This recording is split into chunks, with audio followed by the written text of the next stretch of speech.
네, 추석 명절이 시작하는 그런 주간이라 어디 가든 안 가든 마음으로 분주하기도 하고 뭔가 해야 될 것 같은 그런 시간에 이렇게 함께 나오셔서 예배 드릴 수 있게 된 것을 기쁘게 생각합니다.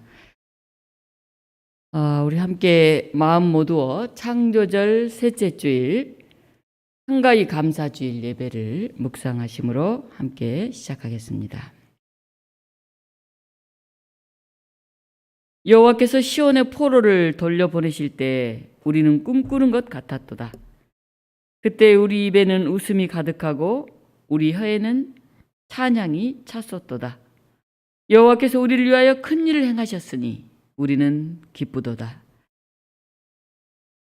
사랑의 주님, 오늘 우리들이 묶인 것에서 풀려나게 하시고 우리를 올가매고 있어서 힘들게 만드는 모든 것 속에서 하나님의 은총 아래 참 기쁨과 자유를 누리는 그런 복된 주일이 되게 하여 주시옵소서. 우리의 육신, 우리의 경제적인 것, 우리의 영적인 것 모든 게 풀림을 받고 주의 성령 안에서 감격과 감사로 예배할 수 있게 하여 주시옵소서. 예수 그리스도 이름으로 기도하옵나이다. 아멘.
사도신경으로 함께 신앙 고백하시겠습니다.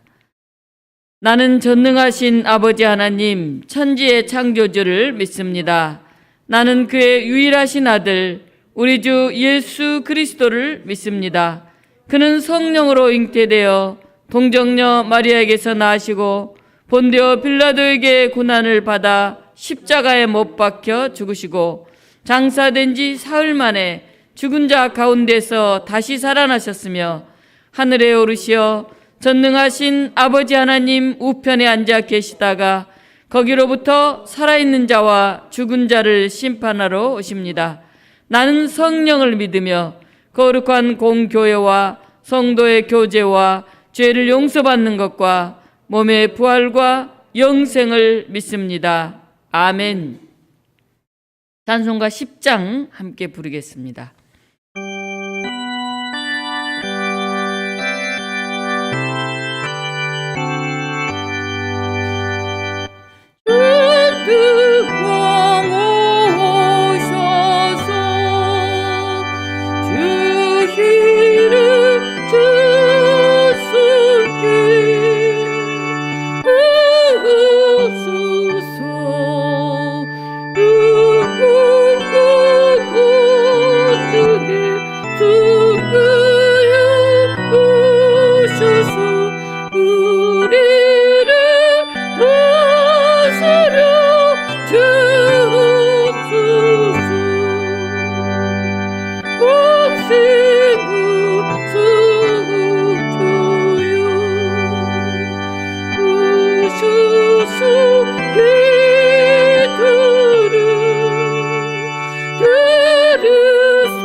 교동문 시편 47편 105편을 함께 우리 교독으로 봉독합니다. 시편 47번입니다. 여호와께 감사하고 그의 이름을 불러 아뢰며 그가 하는 일을 만민 중에 알게 할지어다.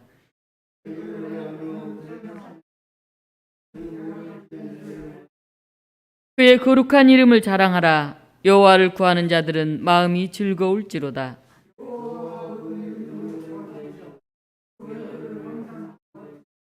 그의 종 아브라함의 후손 곧 택하신 야곱의 자손 너희는 그가 행하신 기적과 그의 이적과 그의 입의 판단을 기억할지어다.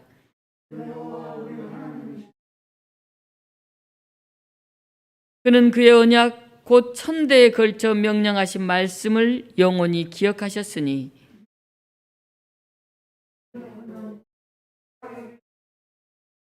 야곱에게 세우신 율례 곧 이스라엘에게 하신 영원한 언약이라.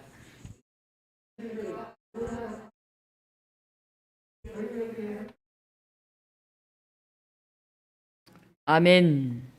이 시간 요한식 장로님께서 기도 인도하시겠습니다. 풍성한 결실의 가을을 허락하신 하나님, 날마다 베푸시는 사랑과 은혜로 한 주간 지켜주셨다가 하나님께 영광 돌리는 아름다운 예배로 모이게 하심을 감사를 드립니다. 온 교회 모든 성도들이 함께 주님을 찬양하게 하시며 주님을 향한 믿음이 날마다 자라나게 하셔서 세상에서도 승리할 수 있도록 인도하여 주시옵소서. 특별히 민족 고유의 명절인 추석을 허락하여 주셔서 가을의 풍성함과 추석의 넉넉함으로 채워주신 은혜에 감사를 드립니다. 여전히 코로나19로 인하여 이번 추석 명절에도 모든 가족들이 만남의 기쁨을 함께 나누기 어려운 상황이지만 주님의 사랑 안에서 하나가 되어 기쁨의 단을 거두고 말씀으로 풍성해지는 복된 추석 명절이 되게 하여 주시옵소서. 이번 추석 연휴를 통하여 가족들에게 복음이 증거되는 복된 시간을 허락하여 주셔서 아직 주님을 알지 못하고 영접하지 못한 이들이 주님의 사랑으로 구원받게 하시옵소서. 은혜가 넘치시는 주님, 주님의 몸된 교회로 세우신 우리 교회가 하나님의 뜻 가운데 날마다 변화되는 교회가 되게 하시오. 말씀이 살아있는 교회, 세상에 바른 삶을 지시하는 교회가 되게 하여 주시옵소서. 그리고 우리 교회 모든 성도들의 가정에도 함께 하시어 늘 충만한 은혜로 채워지는 가정 되게 하옵소서. 사랑해 주님, 오늘도 단위에서 말씀을 전하실 목사님을 성령의 권능으로 붙잡아 주셔서 증거되는 말씀으로 우리의 신앙을 바르게 세워주셔서 성령 가운데 회개하는 일들이 일어나게 하시고 주님을 향한 열정을 회복하는 시간 되게 하여 주옵소서. 예배의 첫 시간이 오니 마치는 시간까지 우리 주님 홀로 영광 받아주시기 원하오며 예수님 이름으로 간절히 기도드립니다. 아멘.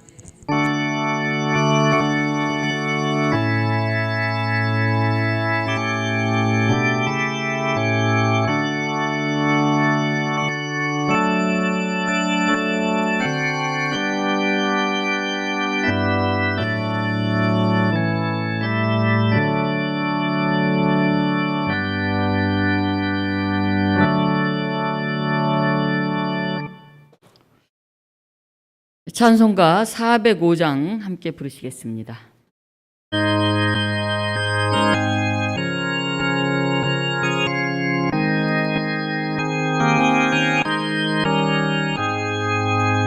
주의 질투로 불에 계시 우리 마음이 부부들이니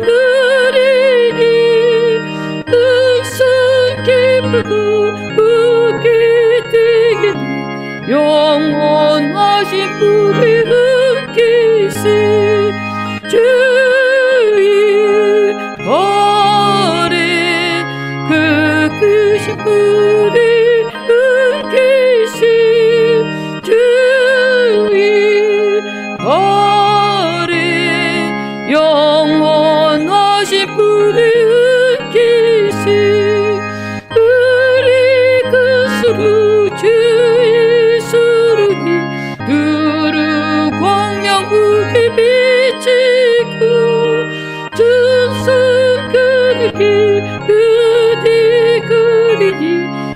영원하신 불을 흠기신 주의 발에 그 크신 불을 흠기신 주의 발에 영원하신 불을 흠기신 주의 부드러운 기뻐 참의 소리 외치고 그들은 없어지리니 영원하신 불을 흠기신 주의 발에 그 크신 불을 흠기신 주의 불을 영원하신 불을 흠기신. 아멘. 오늘 우리에게 주시는 하나님 말씀은 에레미야 애가 3장 22절로 26절 말씀입니다. 에레미야 애가 3장 22절은 구약성경 1146쪽에 있습니다. 제가 22절부터 26절 봉독하겠습니다. 여호와의 인자와 국률이 무궁하심으로 우리가 진멸되지 아니함이니이다. 이것들이 아침마다 새로우니 주의 성실하심이 크시도소이다. 내 심령에 이르기를 여호와는 나의 기업이시니 그러므로 내가 그를 바라리라 하도다. 기다리는 자들에게나 구하는 영혼들에게 여호와는 선하시도다. 사람이 여호와의 구원을 바라고 잠잠히 기다림이 좋도다. 아멘. 오늘 이 말씀을 가지고 하나님은 선하시다, 이런 제목으로 여러분과 함께 나누도록 하겠습니다. 우리 에레미야 애가 하면은 에레미야의 이야기입니다. 그런데 왜 애가가 붙었을까요? 애가는 슬픔의 노래입니다. 에레미야서가 있는데 바로 이어서 에레미야 애가서가 나옵니다. 얼마나 비통하고 온통하고 슬펐으면 에레미야의 애가라 이렇게 이름을 붙였겠습니까? 눈물의 선지자 에레미야가 바벨론 후에 나라가 망하고 예루살렘 성전이 파괴되고 백성들이 살육을 당하고 포로로 끌려가야 하는 그 참담함 속에서 부르짖는 너무너무 가슴이 아픈 그런 애통의 노래입니다. 제가 오늘 22절부터 읽었지만은 오늘 3장 1절에 보면 에레미야는 고통을 당하는 사람이 바로 자신이다, 그렇게 말을 합니다. 오늘 3장 1절, 여호와의 노하신 매로 인하여 고난당하는 자는 나로다. 백성이 포로로 끌려가고 이미 죽고 뭐 그런 사람만 고통당하는 게 아니라 그걸 바라보고 있는 선지자인 나는 너무 괴롭다, 그런 얘기를 하는 것입니다. 에레미야는 하나님께서 어둠 속에 자기를 집어넣고 살과 가죽을 쇠하게 하고 뼈를 꺾고 쓰디쓴 담즙과 수고로 둘러싸고 사슬을 무겁게 하고 내 몸을 찢고 활을 당겨서 내 허리는 콩팥이나 심장 여기를 쏘았다고 합니다. 모든 백성들에게 조롱거리가 되고 음식 속에 조약돌을 섞어 놓아서 이가 부러지고 죄를 뒤집어 쓴 것 같은 그런 신세가 되어서 내 마음의 평화가 다 사라졌다. 끔찍한 일 아닙니까? 뭐 뼈마디가 꺾여지고 이가 부러지고 심장을 그냥 콩팥을 활로 쏘고 만신창이가 된 그런 모습을 이야기하고 있습니다. 더욱 고통스러운 것은 부르짖고 도움을 구하나 기도를 들으시지도 않는다. 그래서 여호와가 이렇게, 예레미야는 하나님을 향해서 이렇게 말합니다. 오늘 3장 18절인데 나의 힘과 여호와에 대한 내 소망이 끊어졌도다. 사람이 희망이 없으면 하는 게 재미가 없어요. 고통스러워도 아파도 힘들어도 그래 이거 지나고 나면 이런 일이 있을 거야 하는 기대가 있으면, 소망이 있으면 어떻게 하든 그걸 이겨냅니다. 근데 이렇게 살아서 뭐해? 나는 희망이 없어. 이렇게 생각하면 사람이 점점 귀가 쇠하고 땅 밑으로 들어가는 것 같은 그런 상황이 됩니다. 오늘 에레미야가 그럽니다. 나의 힘과 여호와에 대한 내 소망까지 끊어졌다 고백하고 있어요. 완전히 절망 중인 상황입니다. 그런데 에레미야가 너무너무 고난받는 고통스러운 이런 상황이 오늘 이 땅 곳곳에서도 들려오고 있는 것 같습니다. 지금 2년째 코로나19 바이러스와 싸움은 계속되는데 만만치 않아요. 우리 추석 명절이 눈앞에 다가왔는데도 각자 가정에서도 8명 이하만 모여라 이렇게 얘기를 합니다. 지난해에 이어서 올해 저희 형제들도 명절에 함께 모여서 예배하면서 덕담을 나누지 못합니다. 아마 가정별로 이제 각자 어머니를 잠깐 뵙거나 다른 때 만나거나 그렇게 해야 합니다. 엊그제 보니까 서울의 신규 확진자 수가 808명으로 역대 최다다. 그러니까 잠시도 긴장을 늦추지 말고 이 명절을 잘 보내야 한다. 이런 얘기들이 들려옵니다. 근데 이게 1년 넘고 2년을 이렇게 들어가니까 뭐 그런 얘기 들려도 사람들이 무디어졌어요. 가슴이. 별로 놀라지도 않습니다. 영국과 싱가포르처럼 백신 접종률이 높은 나라는 코로나19 백신 3차 접종인 부스터샷 이거를 본격적으로 시작했습니다. 다시 말하면 코로나 1차, 2차 맞고 이게 영원히 끝나는 게 아니라는 거예요. 계속 된다는 거죠, 코로나가.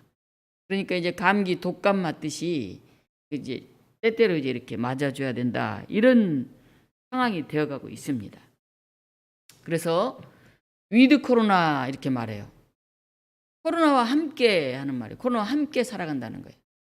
우리 감기하고 함께 살잖아요. 그렇죠? 또 독감과 함께 살잖아요. 겨울이나 늦가을이 되면 독감 예방 주사를 맞아야 되겠다. 이렇게 이제 되어진다는 거죠. 코로나 몸이 좀 안 좋은데 예방약을 먹어야 되겠다. 아이고 주사를 맞아야 되겠다. 이렇게.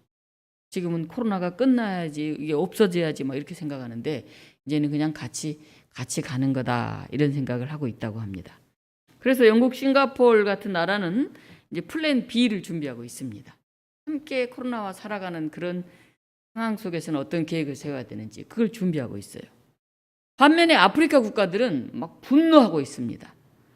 서방 국가들은 3차 접종인 부스터 샷을 준비하고 있는데 아프리카 국가는 백신을 제대로 구할 수가 없어요.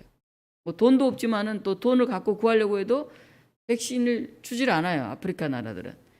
그래서 아프리카에서 백신을 가장 많이 이 접종률이 높은 나라가 모로코인데 인구의 47.34%만이 2차 접종을 그러니까 50%를 했어요. 가장 많이 접종한 나라가. 두 번째로 이제 접종률이 높은 나라가 남아공인데 15%밖에 안 돼요. 15%. 나머지는 어떨까요? 아프리카 전체 나라들의 접종률은? 아프리카는 13억 인구인데 백신을 한 번이라도 맞은 접종한 비율이 5.1%라고 합니다. 100% 중에 100명 중에 5명밖에 1차 접종을 안 끝났으니 대부분이 안 맞은 거죠. 아직도. 그러니 계속 나가는 거죠. 세계보건기구에 있는 아프리카 담당 국장이 백신 접종의 불평등은 너무 심하다. 지구적으로 처방된 백신 중에 단 2%가 아프리카에 처방됐다. 다 선진국이 2차, 3차 다 가져가고 그중에 2%만 아프리카로 왔다는 겁니다. 이제 식량과 생필품이 부족해서만이 아니라 건강을 유지할 수 있는 최소한의 이런 백신 구입 등 안전 문제가 해결되지 않아서 나라 간의 격차는 더 극명해지고 있습니다. 지난번에 보니까 해외에 나가 있던 선교사님들이 이제 우리나라로 많이 들어와 계시더라고요. 그리고 또 거기서 죽으신 분도 굉장히 많다 그래요. 미처 들어오기 전에. 그래서 선교를 해야 되는데 어렵잖아요. 사람이 몸이 가서 얼굴을 보고 삶을 나눠야 되는데 그냥 돈만 보낸다고 되는 게 아니잖아요. 그래서 어떻게 해야 할지 굉장히 고민들을 하고 있습니다. 사진을 한 장 볼까요? 네. 뭐 같습니까?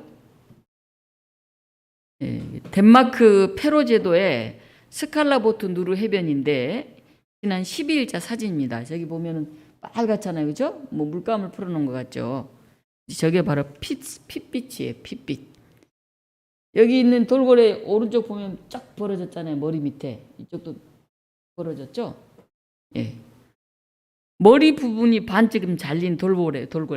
1428마리의 사체가 해변을 쫙 채우고 있어요. 돌고래 목을 다 잘라놨죠. 예. 이 페로 제도의 돌고래 사냥은 수백 년간 이어온 전통이라고 그럽니다. 그래서 낚시 배들이 돌고래를 이렇게 원으로 둘러싸서 해변 쪽으로 쭉 몰아오면은 참가자들이 막 나가서 저기 작살로 막 돌고래를 사냥을 합니다. 근데 이번에는 너무 많은 돌고래를 죽였다고 그래요. 그래서 이 섬 인구의 53%나 되는 사람들이 이런 고래잡이에 반대를 하지만 이런 일들이 계속되고 있어요. 수백 년간 이어온 전통이라고 해요. 이 앞에 보면은 아까 어린아이 하나가 있죠? 예, 어린아이가 왼쪽에 보면 저 장면을 보고 있어요. 저 아이는 무슨 생각을 할까요? 사람들이 막 돌고래를 1000마리가 넘게 죽이고 바다가 핏빛으로 되는 것을 보면서 저 소녀는 어떤 생각을 하면서 자랄까요? 예레미야는 이스라엘의 멸망을 바라보면서 너무너무 비통해하고 있습니다. 그런데 우리가 사는 이 땅은 단순히 한 나라의 멸망을 넘어서 전 세계가 바이러스의 위협 가운데서 고통을 당하고 있습니다. 이제 한 나라의 문제가 아니죠. 생태계 파괴로 지구온난화 현상이 일어나고 있고 무분별하게 저렇게 어익하고 사냥해서 동물이 살아갈 곳이 점점 줄어들고 있어요. 그러니까 이제 인간 사회는 동물들은 동물끼리 좀 살 수 있게 보호하고 만들어놔야 되는데 그들이 살 수 없으니까 사람들이 사는 곳으로 막 들어오게 되는 거죠. 그러니까 그들이 가지고 있는 균이라든지 바이러스 이런 게 서로 이제 섞이는 것이죠. 우리가 감당이 안 되잖아요. 그런데도 이런 동물을 학살하는 관행이 여전히 자행되고 있습니다. 세계 곳곳에 근심과 슬픔이 가득합니다. 오늘 예레미야가 이렇게 고통스럽게 노래를 했는데 예레미야서를 자세히 보면 예레미야 애가는 총 5장으로 되어 있어요. 1장, 2장, 3장, 4장, 5장. 그런데 이 예레미야 애가서를 보면 굉장히 독특한 점이 있는데 다 22절까지 되어 있어요. 1장 22절, 2장 22절. 오늘 읽은 3장만 66절, 4장 22절, 5장 22절. 근데 그 각 절의 첫 글자는 히브리 알파벳 순서로 다 시작. 우리나라 말하면 첫 기역, 두 번째 문장은 니은, 세 번째는 디귿 이렇게 해가지고 히브리 알파벳이 22개 단어인데 그 단어가 다 이렇게 돼 있어요. 다시 말하면 굉장히 시적으로 운율적으로 되어 있다 하는 것이에요. 3장은 66절이기 때문에 3개씩 되어 있어요. 기역 3개, 니은 3개, 우리나라 말하면 디귿 3개. 얼마나 시적으로 이거를 읊고 있는지를 몰라요. 시를 노래한다는 것은 뭐겠습니까? 울더라도 슬프더라도 그래도 운율에 맞춰서 시를 읊을 수 있다는 것은 희망을 잃지 않는다는 것이죠. 그래서 오늘 우리가 읽었던 이제 22절, 더 정확히 말하면 21절부터는 놀라운 반전이 일어나고 있습니다. 21절에 보면 절망 가운데 몸이 찢어지고 심장이 상하고 조롱거리가 되고 이가 꺾이고 마음의 평화가 사라지고 하나님에 대한 소망마저 끊어졌다고 한탄했는데 예레미야가 다시 일어났어요. 그래서 이 선지자는 회상을 합니다. 완전히 찢어진 마음을 치유하게 사는 게 뭐냐면 다시 과거를 회상하는 거예요. 이 아픔, 슬픔까지도 다시 한번 되돌아보면서 묵상하는 거예요. 이것을 내 마음에 담아두었더니 그것이 오히려 내 소망이 되었다. 그렇게 고백합니다. 이 지나온 하나님의 역사, 때로는 그 안에 고난의 역사도 있을 것이고 아픔도 있겠지만은 그걸 마음속에 잘 이렇게 담아두고 묵상하고 되새겨서 다시 보았더니 회상했더니 그것은 나에게 소망이더라 하는 거예요. 소망. 왜 소망이 될까요? 이건 고통이고 아픔이고 멸망이고 좌절인데 그걸 되새기고 다시 한번 돌아봤더니 그게 왜 소망이 될까요? 오늘 에레미야 애가에서는 22절에 이렇게 말합니다. 여호와의 인자와 긍휼이 무궁하심으로 우리가 진멸되지 아니함이니이다. 아직 우리가 완전히 죽지 않았어요. 그렇잖아요. 코로나가 이렇게 만연하고 정말 겁이 나서 밖에도 못 나가고 뭐 이런다고 하는데도 우리가 오늘 이렇게 나와서 예배를 드리고 있잖아요. 찬양할 수 있잖아요. 기도할 수 있잖아요. 우리가 완전히 죽은 게 아니잖아요. 진멸된 게 아니잖아요. 그런듯 에레미야는 그걸 깨달았어요. 아, 다 망한 줄 알았는데, 나라가 망하고 성전이 회파되고 사람이 죽고 노예로 끌려가고 끝난 줄 알았는데 아니구나. 아직 진멸되지 않았구나. 아직 살아있는 사람들이 있구나. 아, 나도 지금 살아있구나 하는 것을 에레미야는 깨닫게 된 것입니다. 우리는 고통을 창조의 힘으로 바꿔갈 수 있어요. 우리에게 행하셨던 하나님의 손길을 기억하면서 이 고난 가운데서도 아직 끝나지 않은, 여전히 살아있는, 여전히 기도하고 있는, 애통해서 슬퍼하지만 그 안에서도 누군가를 향해서, 하나님을 향해서 부르짖고 있는 그런 나를 발견하고, 아, 내가 아직 안 죽었구나, 아직도 살아있구나, 그걸 느꼈다 하는 것입니다. 모차르트는 가난과 굶주림, 죽음의 그림자가 위협하는 그런 가운데서 불멸의 작품 레퀴엠이라고 하는, 진홍가라고도 부르는데요, 죽은 이들을 위한 미사곡을 만들었어요. 대단하잖아요, 이 노래. 슈베르트도 31세에 죽기까지 피아노 한 대 없이 참 가난하게 살았습니다. 그런데 아베 마리아와 같은 위대한 곡을 남겼죠. 또 밀턴은 실명을 했는데 신라곤이라고 하는 대작을 남겼어요. 눈이 거의 멀어갈 때 안 보이는 그 상황에서 오히려 엄청난 그런 작품을 남겼습니다. 우리가 잘 알고 있듯이 베토벤도 귀가 들리지 않는 청각 장애인이 된 후에 9번 교향곡을 작곡했어요. 사람이 엄청난 고통 가운데서 오히려 더 건강할 때 보지 못했던 것들을 아주 새로운 어떤 온 몸의 마디가 깨어나는 것 같은 그런 창작이 나왔다 하는 것입니다.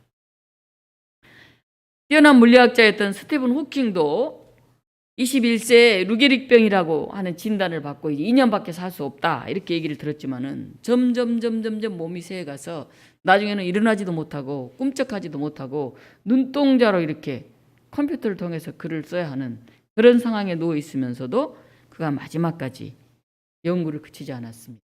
그래서 빅뱅 이론, 상대성 이론, 양자 물리학 등에 관한 대단한 연구 결과를 남겼습니다. 미국의 시인 나이스 여사는 그래서 이렇게 노래했습니다. 고난이야말로 변장된 축복입니다. 이렇게 노래했습니다. 제가 독서 토론을 하러 나가면 최근에 나온 이제 소설책들을 좀 요즘 많이 봅니다. 그러면 요즘 30대 청년들이 그렇게 깊이 있는 글을 쓰는 걸 보고 제가 깜짝 놀랐어요. 제가 이제 60 이제 때 들어섰는데 이 30대들이 저보다 더 위의 세대, 80대 저희 어머님 때가 살고 있었던 그 시대의 이야기를 이렇게 책으로 소설로 써냈는데 정말 감동적이고 깊이 있게 의식 있게 써낸 걸 보고 제가 깜짝 놀라요. 야, 요즘 이 젊은이들이 깊이가 장난이 아니구나 제가 그 생각을 합니다. 어떻게 이런 글을 쓸 수 있을까? 이건 한 50대쯤 돼야 최소한 쓸만한 글을 30대 후반 아이들이 어떻게 이런 깊이의 글들을 쓸까? 자기가 살아보지도 않는 자료를 통해서나 뭐 증조 할머니 뭐 이런 분 통해서 들었을 것 같은 이 글을 어떻게 쓸 수 있을까? 다시 말하면 우리 세대가 그만큼 젊은이들이 고뇌하고 씨름하고 그래서 깊이가 깊어지고 있다 하는 생각을 해봅니다. 에레미야 선지자도 절망과 슬픔을 딛고 다시 노래합니다. 오늘 22절입니다. 여호와의 인자와 긍휼이 무궁하심으로 우리가 진멸되지 아니함이로다. 사람이 죽어가고 끌려가고 세상이 파괴된 것 같지만은 오늘 저와 여러분은 여전히 진멸되지 않고 살아 있습니다. 우리가 죄가 없고 잘나서가 아니에요.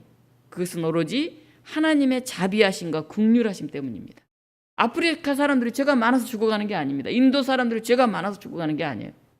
우리가 정말 괜찮아서 살아있는 게 아니에요. 정말 오직 하나님의 자비와 긍휼하심 때문에 오늘 우리가 이렇게 살아있어요. 하나님 감사합니다. 우리 이렇게 기도해야 돼요.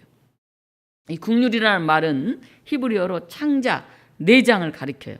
긍휼히 여긴다 그러면 창자가 끊어지는 심정으로 간절하게 사랑하는 것, 그걸 긍휼히 여긴다고 그렇게 말합니다. 어렵고 힘들어 넘어지고 낙심할 때도 하나님은 우리를 고아와 같이 버려두지 않아요. 애간장이 녹는 끊어지는 그런 애절한 마음으로 하나님 우리를 긍휼히 여기고 우리 함께 하신다는 것입니다. 모세는 미디안 광야에서 40년 동안 양치기로 살았지만은 하나님이 불타는 떨기나무 가운데서 나타나셨어요. 뭐 하나님의 교회, 성전, 회당 이런 거 아무것도 다 없잖아요. 그냥 광야에서 양이나 쳐야 되는 그런 모세 앞에 떨기나무, 정말 여리여리한 그 약한 떨기나무, 그 안에 하나님이 임재하셨습니다. 결코 하나님은 사라진 게 아니에요. 눈에 보이는 성전이 없다고 해서 하나님을 만나지 못하는 게 아닙니다. 우리는 결코 진멸하지 않습니다. 바울은 이렇게 고백합니다. 우리가 사방으로 우겨싸움을 당하여도 쌓이지 아니하며 답답한 일을 당하여도 낙심하지 아니하며 박해를 받아도 버림받지 아니하며 거꾸로 뜨림을 당하여도 망하지 아니한다. 고린도후서 4장 8절 9절 보면 바울은 그렇게 왜?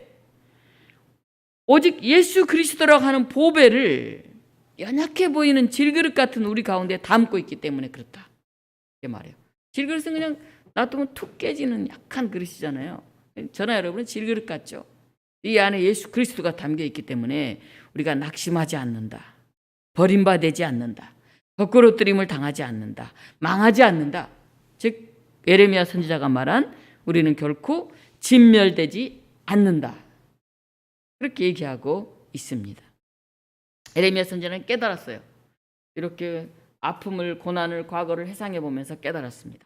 아, 현재 상황은 너무 안 좋지만은 더 이상 끝은 아니구나. 우리는 여호와의 노하신 매로 고난을 당하지만은 여호와의 자비와 긍휼하심은 무궁하기 때문에 진멸되지 않는구나. 이거를 너무 깨달았습니다. 한 소년이 동생과 함께 새총을 가지고 놀다가 이제 장난으로 막 쏘아보잖아요. 그냥 할머니가 귀하게 여기는 오리를 그냥 탁 쏘서 맞췄는데 오리가 죽었어요. 아, 하필이면 얼마나 걱정이 되겠어요? 그래서 할머니한테 혼날 것 같으니까 그냥 오리를 갖고 가가지고 뒷마당에 묻었어요. 근데 동생이 봤잖아요, 같이. 야, 절대 비밀이다, 할머니한테. 대신 내가 네가 하라는 부탁 다 들어줄게. 이렇게 해서 약속을 했습니다. 그러니까 이제 그때부터 동생이 무슨 일이 생기면 형 이것 좀 해. 그리고 놀러 가는 거예요. 형, 자 이것 좀 해. 그건 놔줘. 그러면 또 동생 줘야 되는 거예요. 화가 났는데 할머니한테 자기 잘못을 고자질할까 봐 참아. 그걸 어떻게 못하겠어요. 그래서 집안의 모든 심부름을 다 하는 거예요, 형이. 너무 힘들어가지고 어느 날 용기를 내서 할머니를 찾아갔어요. 할머니, 제가 그만 할머니가 아끼던 오리를 엉엉엉엉 울고 말았어요. 그랬더니 할머니가 소년을 꼭 껴안아주면서 이렇게 말했어요. 얘야, 나는 다 알고 있었다. 네가 언제 나한테 용서를 빌러 오나 그걸 내가 기다리고 있었다. 할머니가 그러는 거예요. 나는 오리보다 혼자 너를 더 사랑한다. 할머니 이렇게 말했어요. 우리가 잘못을 고백하고 엎드릴 수 있어야 합니다. 회개 없이 죄의 노예가 되어서 괴로움을 우리가 겪고 있는 건 아닌지 우리 모습을 돌아봐야 됩니다. 오늘 예레미야 선지자는 고백합니다. 여호와의 긍휼이 무궁하시고 그것들이 아침마다 새로우니 주의 성실하심이 크시도다. 아침에 여러분 눈을 뜨고 일어나면 어떤 생각을 하십니까? 네. 아침에 일어나면 와서 이제 새벽기도 재단을 쌓다가 요즘에 코로나 때문에 이제 집에서 일어나는데 그래도 습관이 돼가지고 3시, 4시, 늦어도 5시 반에 눈이 떠져요. 그 일어나죠? 우리가 눈을 뜨는 매일 아침마다 아직 내가 살아있구나. 이 어려운 상황 속에서도 오늘 내가 새 아침을 맞이했구나. 참 감사하다. 여러분 이렇게 기도하셨으면 좋겠습니다. 주의 성실하심 때문에 하나님의 긍휼이 무궁하시기 때문에 내가 오늘 또 새로운 날을 맞이했구나. 오늘 또 내 생명이 또 하루 연장되어 있구나. 우리가 이렇게 고백할 수 있었으면 좋겠습니다. 이런 소망은 인간에게 주어진 게 결코 아니에요. 오늘 주의 성실하심 때문에 비롯됐습니다. 성실하심이란 단어는 에무나라는 뜻인데 믿다, 신뢰하다, 견고하다, 충실하다 그런 뜻을 가진 아만이라고 하는 동사에서 나온 명사예요. 신실하신 하나님 우리가 이렇게 노래하잖아요. 오 신실하신 하나님. 변함없는 늘 그대로 그 자리에 계신 우리가 잘못돼도 실수해도 부족해도 한결같은 그런 하나님을 얘기하는 거예요. 그게 이제 성실하심이라 하는 뜻이죠. 선지자 에레미야는 매일 아침 새롭게 계속되는 성실하신 하나님의 은혜를 깨달았어요. 아, 이것이 백성들의 고통과 재난으로부터 구원받은 유일한 증거구나 하는 것을 알았어요. 아, 내가 오늘 또 살아서 눈을 뜨는 것, 오늘 또 내가 이렇게 활동하고 생각하는 것, 이게 바로 하나님의 신실하심, 하나님의 성실하심 때문이구나. 내 능력이나 나의 잘나서가 아니라 이걸 확실하게 깨달았습니다.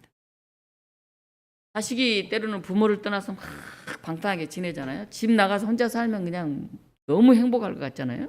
근데 나가 살아보니까 밥 먹는 것도 힘들고 빨래하는 것도 힘들고 뭐 돈도 없고 할 수 없이 다시 부모님께 돌아오잖아요. 근데 자기가 생각할 때 아, 내가 이렇게 집 나가서 잘 살 줄 알고 나갔는데 아이고 뭐 혼자 도저히 안 돼서 다시 돌아가는데 아, 너무 창피하다, 쪽팔린다 뭐 이런 생각을 할 수 있지만은 그래도 우리 부모님이니까 그래도 부모님 나를 사랑할 거야. 내가 참 못됐지만 이렇게 엉터리처럼 행동했지만은 그런 한결같은 변함없는 부모님의 사랑을 알기 때문에 부끄럽고 창피해도 그걸 의지해서 다시 돌아오는 거 아니겠습니까? 신실하신 하나님의 그 변함없는 자비와 긍휼보다 더 든든한 게 없어요. 오늘 24절에 보면 여호와가 나의 기업이라 이렇게 말합니다. 여기서 기업이란 말은 헬레크로 분깃, 소유, 산업 뭐 이렇게 번역이 됩니다. 즉 부모나 친척으로부터 상속받은 토지를 말해요. 요즘처럼 뭐 작은 빌딩 하나 있으면 좋겠다 뭐 이렇게 부동산에 대해서 관심이 많은 시대가 없잖아요. 상속받은 토지, 상속받은 건물 뭐 굉장하죠. 근데 가나안에 들어가서 이스라엘 백성들이 살 때 다른 지파는 다 기업으로 땅을 분배받았는데 이 제사장 아론과 그의 자녀들은 땅을 분깃으로 받지 못했어요. 그 대신 다른 지파가 하나님께 드리는 11조라든지 또 제물이라든지 그걸 통해서 살아가게 됐죠. 그래서 이 제사장 아론과 그의 후손들은 하나님이 나의 분깃이다. 다른 지파는 다 땅을 받았는데 우리는 하나님의 일을 하면서 그 사명과 그 역할 때문에 살아가기 때문에 하나님이 우리의 분깃이다. 이런 얘기를 했습니다. 그런데 에레미야가 바로 그 고백을 하고 있어요.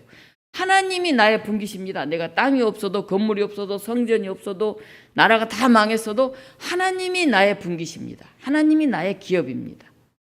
그렇게 에레미야는 고백하고 있습니다. 그러므로 내가 그를 바라리라. 오늘 제가 제목으로 잡은 부분이 25절의 부분입니다. 기다리는 자들에게는 구하는 영혼들에게 여호와는 선하시도다. 제가 PT 한 장 띄워줄래요? 기다리는 자들에게, 구하는 자들에게. 네. 기다리는 자들에게, 구하는 자들에게 하나님은 선하시다. 우리가 올라갈 길을, 하나님께 다가갈 수 있는 길을 만들어 주신다는 것. 여기서 선하시다, 이게 토부예요, 토부. 이 선하다는 뜻은 좋다, 합당하다 이런 뜻입니다. 하나님이 세상을 지으시고 야, 보기에 참 좋았다, 참 아름다웠다, 이게 토부입니다. 근데 오늘 여기에서도 하나님은 선하시다, 하나님은 좋은 분이다, 합당하신 분이다 그런 뜻이죠. 우리 하나님은 원래 선하고 좋은 분이에요. 이렇게 코로나가 횡행하고 유다가 망하고 그게 하나님이 악하기 때문에 그런 게 아니에요. 하나님은 선하신 분, 좋으신 분인데 예루살렘과 유다가 죄악 때문에 그런 매를 맞고 있는 거죠. 빨리 회개해야 돼요. 할머니 내가 오리를 죽였어요. 우리가 이렇게 고백해야 됩니다. 그거 숨겨놓고 안 그런 척하고 더 큰 짐을 지고 더 큰 고통을 받아야 돼요. 26절 이제 마지막 부분입니다. 사람이 바라고 잠잠히 기다리라. 잠잠히 기다리라.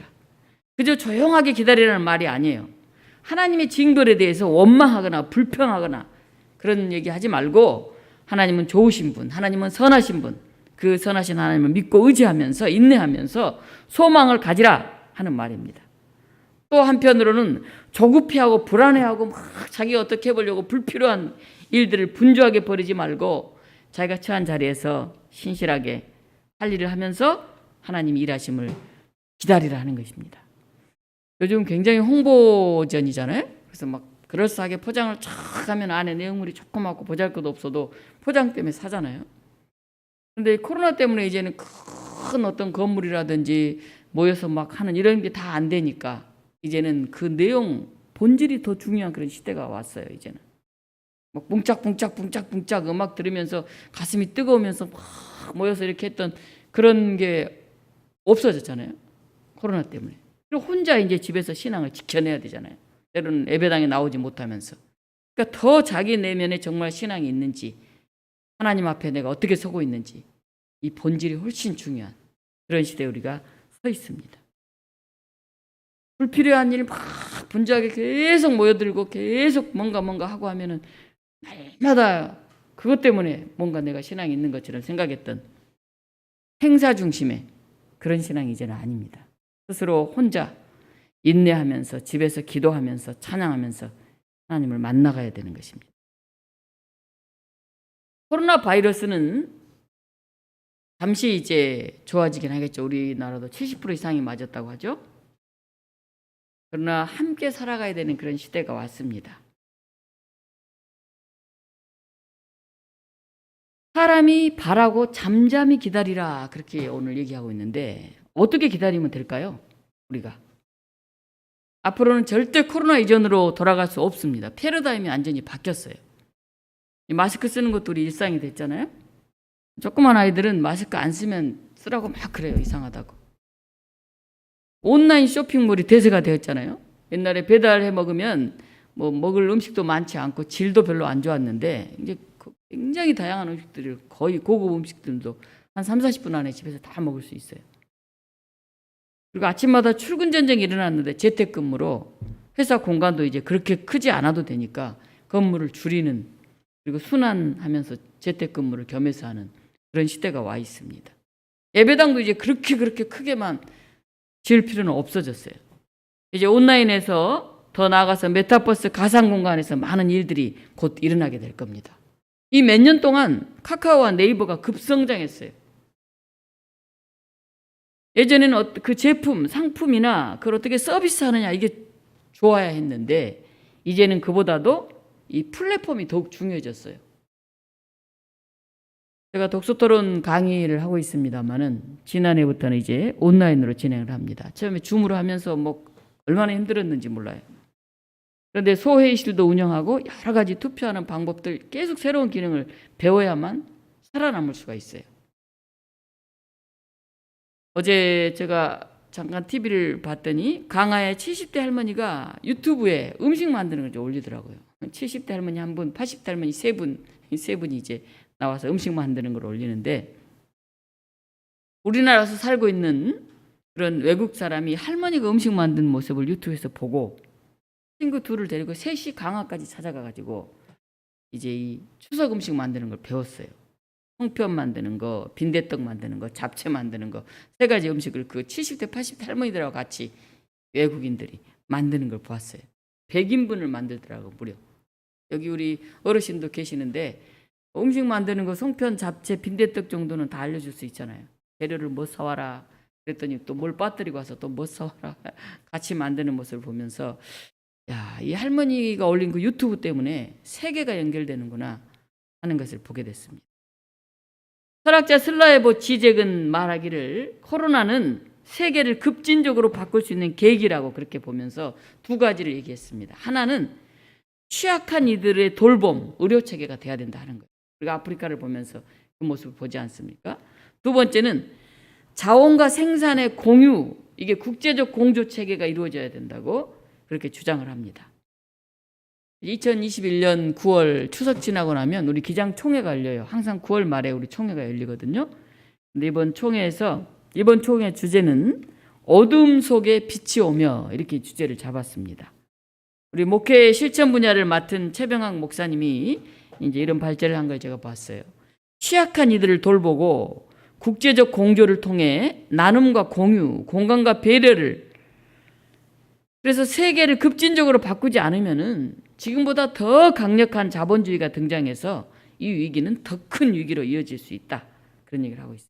빈부격차가 점점 심해지면 우리가 살면서도 점점 힘들어지겠죠.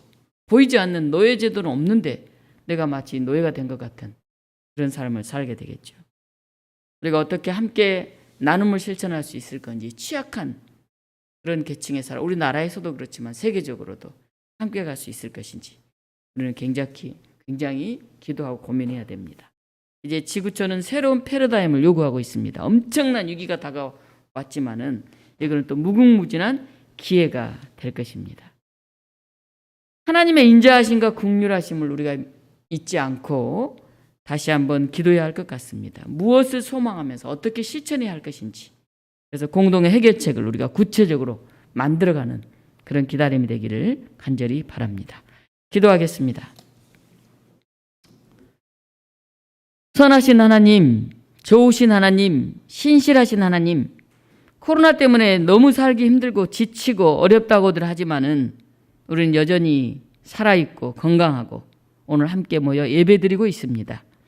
하나님, 아직 완전히 진멸되지 않은 우리들의 삶을 보면서 감사하게 하시고 다시 새롭게 일어나서 하나님의 놀라운 매일매일 아침이 새로운 그 신비를 하루하루 깨닫고 느끼고 실천하는 저희들이 되게 하여 주시옵소서.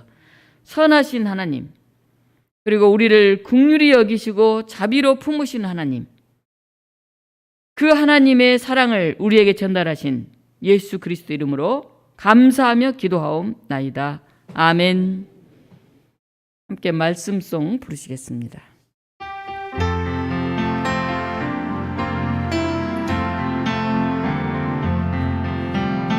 이 말씀 들으서는 동안 지치지 않게 하시고 이 말씀 들으서는 동안 주님 뜻 이루소서. 이 말씀 들으서는 동안 지치지 않게 하시고 이 말씀 들으서는 동안 주님 뜻 이루소서. 아멘. 찬송가 400장 부르시면서 준비하신 봉헌 드리겠습니다.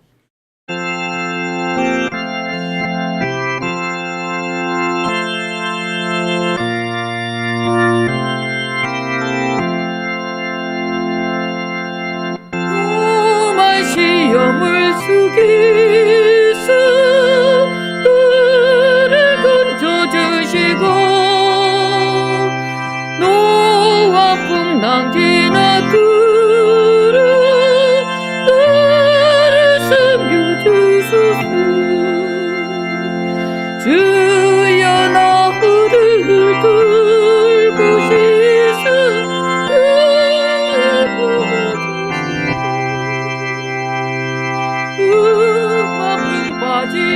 빠지나들어 나를 섬겨주소서. 쓰는 영우와 구수 뜻이 영이기고 음양까지 다스리는 주님의 비우지.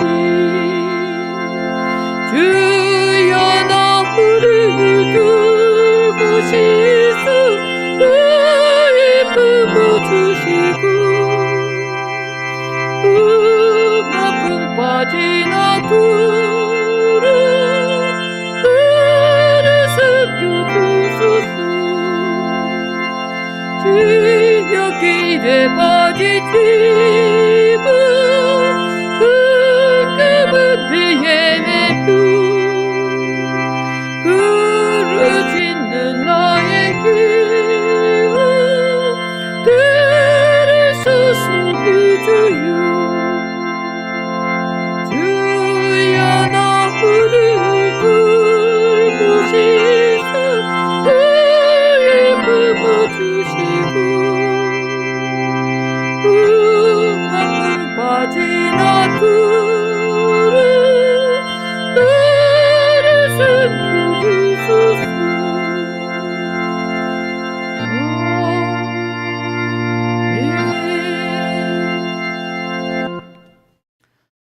이 시간 알림과 교제 시간입니다. 오늘 창조절 셋째 주일이고 한가위 감사주일입니다. 그래도 또 올 한 해 이렇게 9월까지 우리를 인도해 주셨네요. 우리 하나님의 손길을 되새겨 보면서 우리의 친지들, 이웃들과 함께 감사를 나누는 그런 풍성한 시간이 되었으면 좋겠습니다.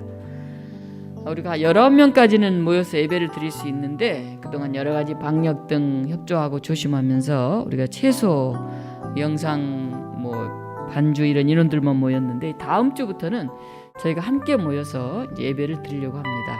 그래서 여러분들이 이 다음 주부터는 우리가 같이 예배 드린다 이런 마음을 가지고 교회에 나오셔서 예배 드릴 수 있었으면 좋겠습니다. 우리 추석 명절에 홀로 있는 우리 교우들 또 여러모로 어려움 가운데 있는 사람들을 기억하면서 여러분들 더 기도해 주시기를 바랍니다. 같이 잠깐 기도하시겠습니다. 좋으신 하나님, 명절이 다가옵니다. 여전히 코로나19로 보고 싶은 사람들 마음껏 보지 못하고 우리의 풍성함을 나누기 힘든 그런 시간들입니다.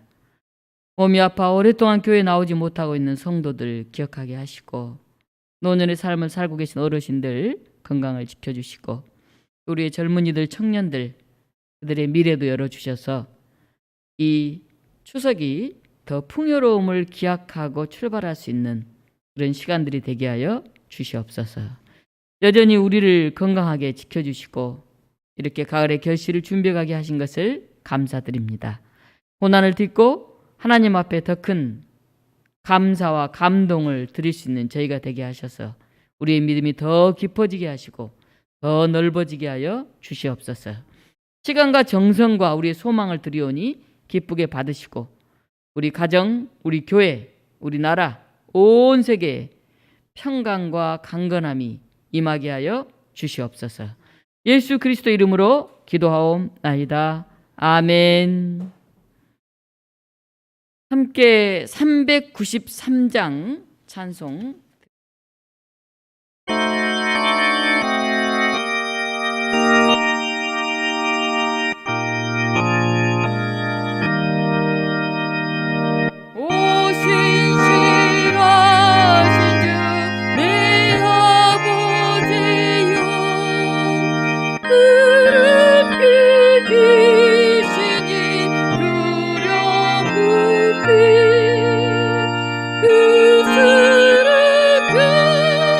그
우리 주 예수 그리스도의 은혜와 하나님의 극진하신 사랑과 성령의 역사하심이 추석 명절을 앞두고 여러 가지 분주한 마음들로 아직 온전히 기뻐하고 자유하기에 힘든 상황 속에서도 우리의 사랑하는 가족들, 형제들, 친지들을 기억하는 시간들로 오늘까지 우리를 인도하시고 지키시고 건강케 하신 변함없는 하나님의 사랑에 감사하는 마음으로 이 기간을 지키고 또 이웃을 되돌아보기 위해서 다시 한번 마음 모두어 결단하는 사랑하는 독립문 교우들과 이 땅 방방곡곡 전 세계에 흩어져서 이 시간을 기억하고 있는 또 믿음의 우리 형제자매들 가운데 지금부터 영원토록 함께 하옵시기를 간절히 축원하옵나이다.